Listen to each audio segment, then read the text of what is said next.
This session will cover an area of law separate from special education law and IDEIA, but related in many ways. It's Section 504 of the Rehabilitation Act of 1973, and specifically we're going to be talking about 504 plans in the school setting. So what is Section 504? It is a broad civil rights law which protects individuals with disabilities in any agency, school, or institution that receives federal funding from discrimination and establishes their right to have the opportunity to fully participate with their peers.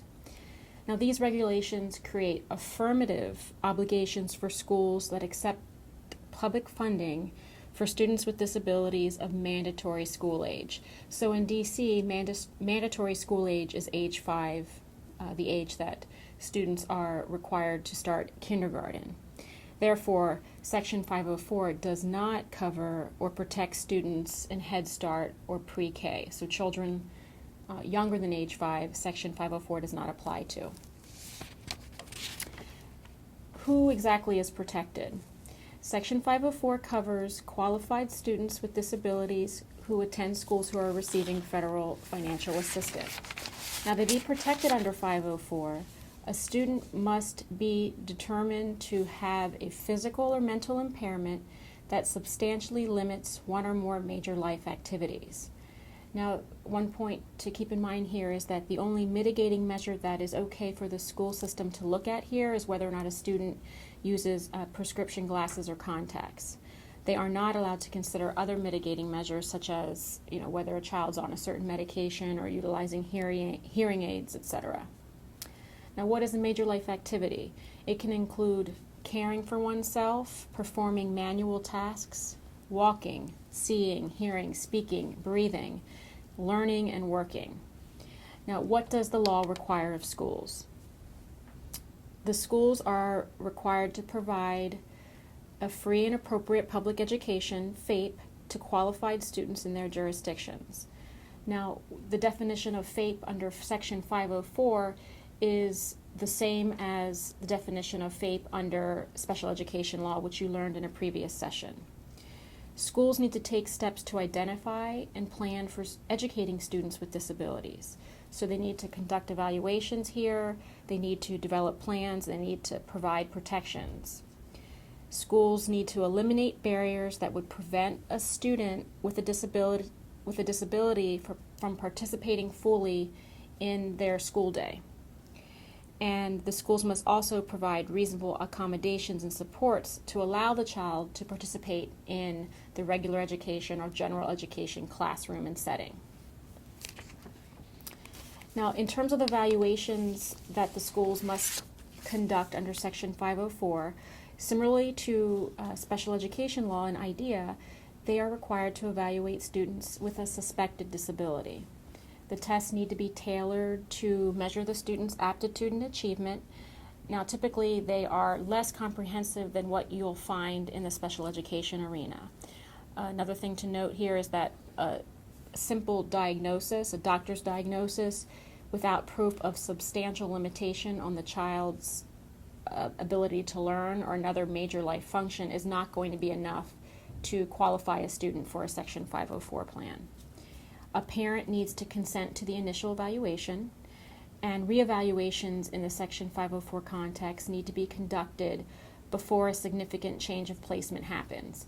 And again, similarly to special education law, a change of placement is considered when a child is excluded from the classroom or from the school for 10 days, whether it be 10 consecutive days or 10 days over the course of time.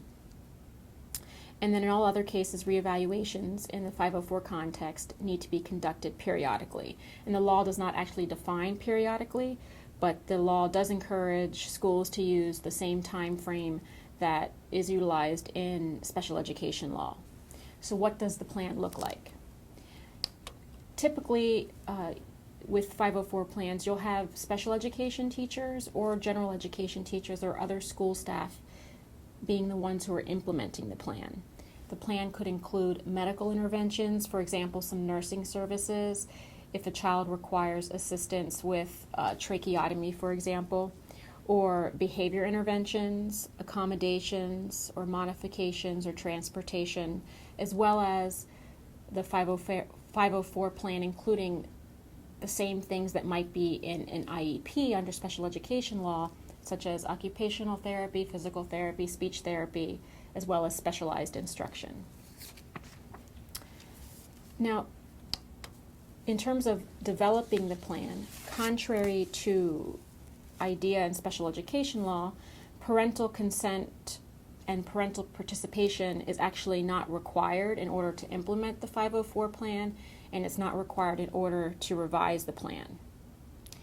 The team of people that is involved in developing the plan will typically include the parent, of course, but will also include the teachers, an evaluator or evaluators, as well as possibly a school nurse if there are medical issues at hand. In terms of the legal and procedural protections, this is similar to special education law as well. All school districts must provide procedural rights information to parents. So this includes notice and opportunity to review relevant records and an access to an impartial hearing. All districts must have a dispute resolution process and a hearing mechanism. And each LEA will operate their appeals process differently. And you may find in the work that you do in regards to a pro bono case that some local education agencies have actually failed to create a proper appeals process. Another key note here is that disciplinary protections for children who are eligible for Section 504 are the same as for children who are eligible for special education services under the IDEA.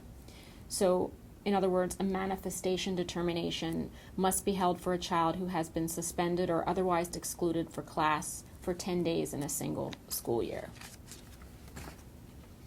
So when are Section 504 plans used in practice?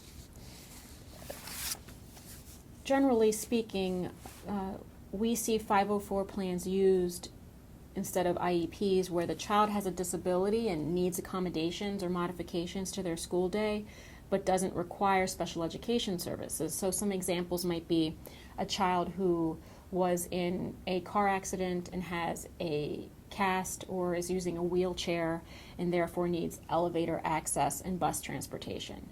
You may have a child with ADHD who needs to be allowed permission to get up from his seat or permission to doodle in order to avoid being disruptive. Or you might have a child with an allergy who needs classroom accommodations. For example, a child with a peanut allergy would need a nut-free environment. Those are the types of things that could be put into a Section 504 plan. So you might be thinking, what is the difference between an IEP and a 504 plan? With an IEP, the parent and the child have more legal protections and more direct legal remedies. Furthermore, with an IEP, it is often easier to get services in place. And in our experience at Children's Law Center, this is the case because schools often take the position that they're not required to provide services under 504. There might be some confusion at the local school level about what a 504 plan is and why one would need to be implemented. And part of the reason we think for this is that there is no federal funding for 504 plans, but there is federal funding, of course, for special education services. Our final slide here provides you with links to more information regarding Section 504. This first bullet directs you to a recent resolution agreement that was subsequent to an Office of Civil Rights complaint regarding lack of diabetes care in DCPS schools, and therefore the resolution agreement requires the establishment of appropriate and comprehensive 504 grievance procedures. This first bullet also directs you to a contact at DC Public Schools should you have a case involving Section 504 issues. The final two bullets may be helpful to you if you have a Section 504 case. You could utilize information provided by the U.S. Department of Education Office of Civil Rights, as well as our DC's state education agency, the Office of the State Superintendent of Education, OSSE. They have provided a toolkit to the school districts within DC about their obligations under Section 504. As a final note, I just wanted to have you keep in mind that in most cases that the Children's Law Center places with pro bono attorneys, the children are eligible or should be eligible for special education services under IDEA.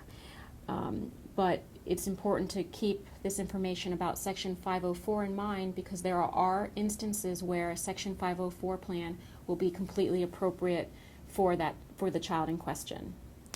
And thank you again for your interest in the Children's Law Center and for considering handling a pro bono case for us. Thank you.